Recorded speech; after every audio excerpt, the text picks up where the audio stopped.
এটা হচ্ছে সকালের নাফাখুম। অনেককেই দেখতেছি সাত সকালে গোসল করছে, কিন্তু আমি হচ্ছে রেমাক্রিতে যাই গোসল করবো একেবারে। যে ডলফিনটা তো জঙ্গলের মতন, জঙ্গলে জীবন আসলে অনেক সুন্দর। গাইস, জীবনটাকে উপভোগ করেন, এনজয় করেন। হ্যালো এভরিওয়ান, আসসালামু আলাইকুম। এই প্রথম কোনো ভিডিওর ইন্ট্রো আমি রাতে দিচ্ছি। এই মুহূর্তে আমি আছি নাফাখুম পাড়া। এর আগে আপনারা অলরেডি যারা দেখেছেন তো দেখে ফেলেছেন, আমাদের যে ওমিয়াখুমের যে ব্লগ সেটা অলরেডি আপলোড করে ফেলেছি।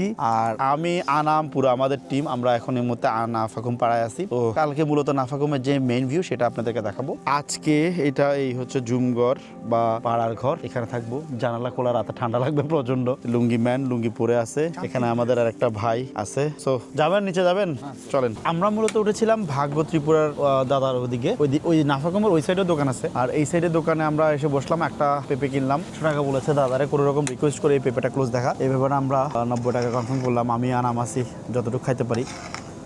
পাহাড়ি পেঁপে,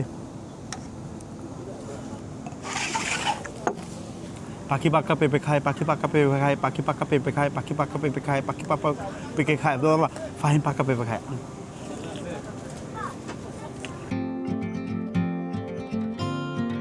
সন্ধ্যা নামলেই নাফাখুমের পরিবেশটা বদলে যায়। দিনের আলো চলে গেলে প্রকৃতি আরো শান্ত হয়ে ওঠে। জলপ্রপাতের গর্জন তখন আরো স্পষ্ট হয়ে যায়। ঝালমুড়ি হাতে নিয়ে ছোট্ট একটা আড্ডা, এই মুহূর্তগুলো আসলে ভ্রমণের স্মৃতি হিসাবে রয়ে যাবে। আপনাদের সাথে দেখা হচ্ছে প্রায় 30 মিনিট পর। আর এখানে হচ্ছে আজকে আলু ভর্তা হবে, দেশি মুরগি। এই যে আলু ভর্তার জন্য আলু ভর্তা আলু রেডি করা হয়েছে। আর আমাদের স্যারে হচ্ছে পেঁয়াজ কাটতেছে। সোহেল চৌধুরী কোথায়?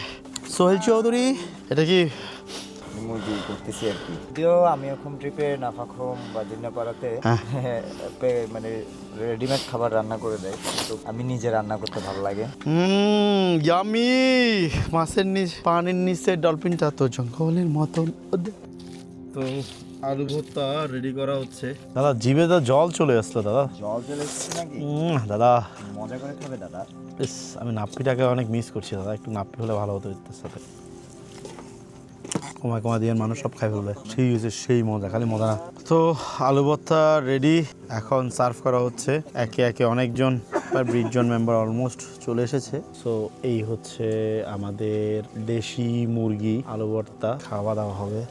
প্রত্যেকটা আইটেমই খুবই চমৎকার হয়েছে। আসলে বেশি কথা বলতে পারবো না লাইন চালানোর কারণে, অনেকজনের অসুবিধা হচ্ছে। সো দেখা হচ্ছে নেক্সট শটাই বা আগামীকাল সকালে। The next day. Hello everyone, শুভ সকাল। নাফাখুমে আমরা এখন যাচ্ছি মূলত খুমের উপর সাইডে একটু দন্ত মাজন করার জন্য। এটা হচ্ছে সকালের নাফাখুম। অনেককেই দেখতেছি সাত সকালে গোসল করছে, কিন্তু আমি হচ্ছে রেমাক্রিতে যাই গোসল করবো একেবারে। রেমাক্রিতে গোসল করে ব্যাগটা গোছাই ওই দিক থেকে একদম শহরে। এখানে দাঁড়া সবাই ছবি তুলতেছে। সকাল সকাল দন্ত মাজন, ব্রাশ আনি না, একটু করে পেস্ট নিয়ে নিচ্ছি। পানির নিচে ডলফিনটা তো জঙ্গলের মতন, জঙ্গলে। সো আমাদের মুখ ধোয়া কমপ্লিট, আমরা এখন ওই পারে পার হবো।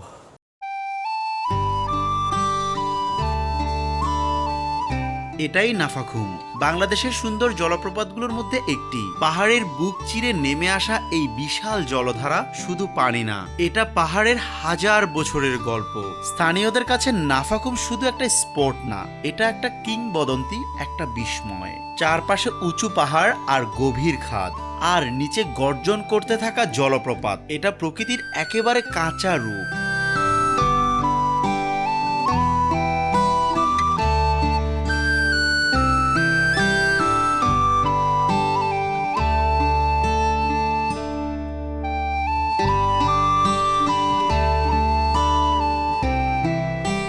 তো দেখতে দেখতে আমাদের ট্র্যাক শুরু হয়ে গেল।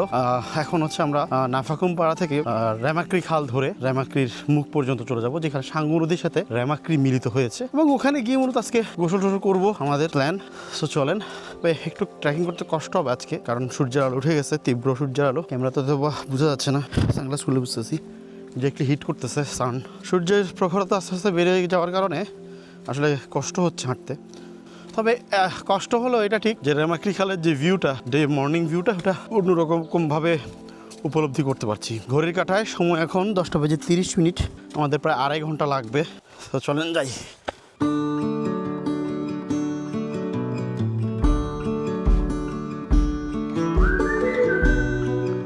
নাফাখুমের সৌন্দর্য চোখে নিয়ে আমরা ফিরে যাচ্ছি রেমাক্রির দিকে। এই পাহাড়ি পথগুলো শুধু রাস্তা না, প্রতিটা বাঁকে বাঁকে লুকিয়ে আছে নতুন দৃশ্য, নতুন অনুভূতি।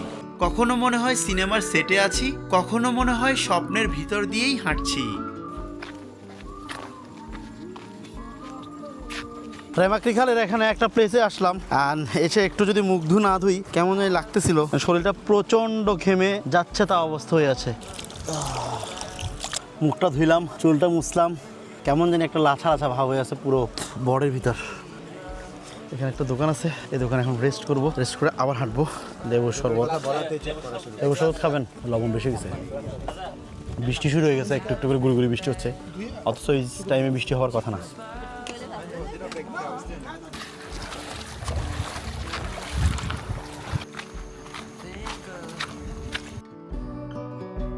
দেখতে দেখতে রেমাক্রি খালের মুখে পৌঁছে গেলাম। পাহাড়ি ঝর্ণার পানিতে গোসল মানে শরীর নয়, মন পরিষ্কার হয়ে যায়।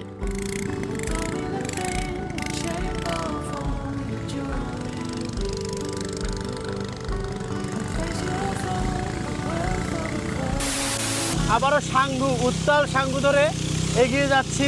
এবার আজকের গন্তব্য থানচি। থানচি থেকে জিপ নিয়ে যাব হচ্ছে আলীকদম। তো এই সাঙ্গু নদীর যেতে যেতে আপনাদের কিছু এরিয়াল ভিউ দেখাতে চাই। তো চলেন আমরা এই সাঙ্গু নদীর কিছু এরিয়াল ভিউ দেখাই, শীতকালীন মৌসুমে কেমন থাকে। চলেন। গোসল শেষে নৌকা নিয়ে রওনা দিলাম থানচির দিকে। আর এই নদীটা, এটাই সাঙ্গু। বাংলাদেশের পাহাড়ি অঞ্চলের প্রাণ বলা যায় সাঙ্গু নদীকে। এর পানি, এর স্রোত আর দুপাশে পাহাড়ের দৃশ্য, সব মিলিয়ে এটা যেন জীবন্ত একটা পোস্ট কার্ড। নৌকার শব্দ, বাতাসের ছোঁয়া আর নদীর গল্প, এই মুহূর্তগুলো ক্যামেরায় ধরা যায়, কিন্তু অনুভূতিটা থেকে যায় হৃদয়ে। পাহাড়ের এই যাত্রা আমাদের আবারও মনে করিয়ে দেয় জীবনটা আসলে ছোট ছোট দৃশ্যের সমষ্টি। একটা জলপ্রপাত, একটা নদী, একটা পাহাড়ি সকাল। নাফাখুম শুধুমাত্র একটা ভ্রমণের জায়গা নয়, এটা প্রকৃতির কাছে ফিরে যাওয়ার একটা সুযোগ। ভাই মাত্র থানচিতে এসে পৌঁছাইলাম, সব দিকে সিন্ডিকেট, সব দিকে সিন্ডিকেট। কাহিনিটা আমার কথা আমি রিপিট করি, বলো তো কিসে? হ্যাঁ, আচ্ছা, আমরা মূলত আলীকদম হয়ে আসছিলাম, আর অনেকজন হচ্ছে বান্দরবনে হয়ে আসে। এখন থানচির গাড়ির ড্রাইভারগুলো হচ্ছে আলীকদমের গাড়িগুলোকে এখানে অ্যালাউ করেন আর কি, মানে একচাটিয়া ব্যবসা বা গুন্ডামি যেটাকে বলে আর কি, আধিপত্যবাদ। যাই হোক, এটা যারা গাড়ির ম্যানেজমেন্ট করে, আমগো কি গাড়ি এখন হাই রেটে তো যাবো না, মোটরসাইকেল আছে, হাই রেটে যাবো না, মোটরসাইকেলে করে যাচ্ছি গা শেষ সেই। তো হঠাৎ করে দেখে মনে হতে পারে জ্যাকেট কোত্থেকে আসলো। 26 কিলো ক্যাম্পে দাঁড়াইলাম, পিছনে জিপ ছিল, জিপ আসলো, জিপ থেকে কাপড় নিলাম, নিয়ে এখন আমরা আলীকদমেতে যাচ্ছি, তাই নাকি? আলীকদম চলছে গাড়ি, যাত্রা বাড়ি, আলীকদমের বাড়ি। ও মা গো, আচ্ছা কি জোর খাইলো বাড়ি। ঠিক আছে, তো বন্ধুরা দেখা হচ্ছে নতুন কোনো দিন, নতুন কোনো সময়। ততক্ষণ পর্যন্ত ভালো থাকুন, সুস্থ থাকুন। আর হ্যাঁ, ভিডিওটা যদি ভালো লেগে থাকে like, comment, share and subscribe করতে ভুলবেন না। Tata, bye bye. আমার সোনার বাংলা, আমি তোমায় ভালোবাসি।